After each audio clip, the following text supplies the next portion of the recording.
Everyone has heard of black holes, whether it be from cartoons or in a more sciencey background. Those incredibly large, spinning areas of space where gravity is so strong that it devours even light itself. For a black hole to form, there needs to be a big star, like a big star. When this star dies, it's called a supernova. But not all supernovas result in black holes. They only become a black hole when it doesn't have enough energy or fuel, if you like, to explode. So falling victim to its own gravitational force, it implodes.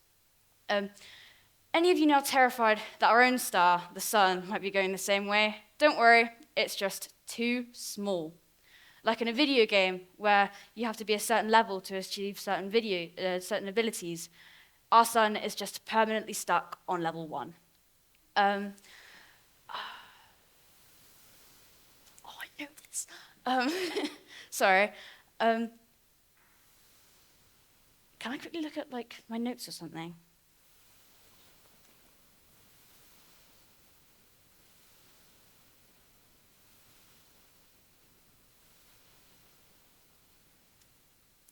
So, black holes are quite simply an enormous area of spinning, dense matter and gravity. But how do these sound? Now, this could be the shortest talk today, because space is a silent void, right? Wrong. One of the biggest misconceptions about space is that it's silent. Of course, it would be if nothing was there, but as sound is made of sound waves, and sound waves require a medium to travel through.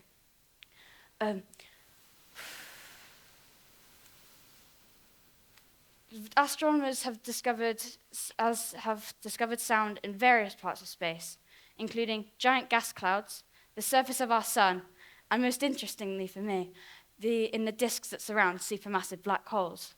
Supermassive black holes is the scientific term for a black hole in the center of a galaxy.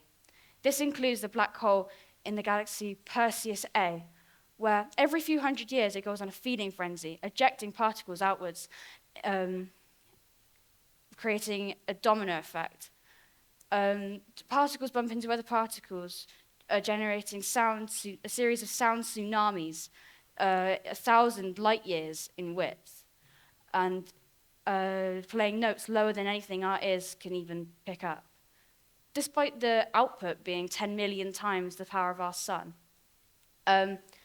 Last year, NASA recorded these sounds and translated it into one continuous note, 57 or 8 pianos worth of octaves below anything our ears can even comprehend. Also last year, they happened to convert it up these 57 octaves so that we can hear it, and it's audible to human ears. Would you like to hear it?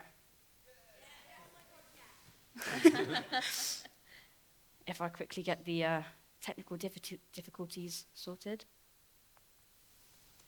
and reach the speaker. Hopefully it will come through.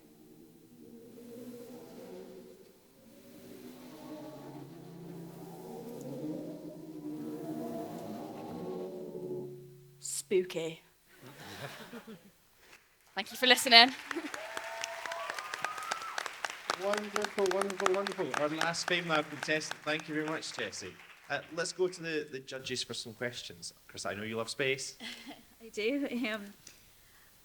In your research, what was the most fascinating fact you found out that you couldn't fit into your space? I was about to say I couldn't fit it in. That there's this theory that actually black holes, you know Chinese finger traps? They're kind of shaped like that. There's black holes and then there's white holes. And the black holes, and I actually mentioned it a little bit but didn't go into detail, the black holes are what sucks it in, but the white holes is what ejects it out. Because if you're taking in all this matter and you're taking in all this mass, but you can still, where does it go? If it's just a black hole and there's nothing there, it's taking in literal light, but it's still complete absence of light, still complete darkness. So maybe, I don't know, it's just taken somewhere else, almost like teleportation. Thank you. And Adam, would you like to ask a question? It's such a big topic. How did you go about researching it and working out what should go in and what shouldn't go in? Well, there's quite a lot of like information on like NASA's official site, and then there's like a bunch of other ones that are, astrophysicists and people talking about it in more detail. I watched a lot of Brian Cox videos and interviews and a lot of university lectures, which I didn't really understand, but I kind of broke it down a little bit. And it ended up working out fine, I hope. It did. Well done. Brilliant. Thank you very much.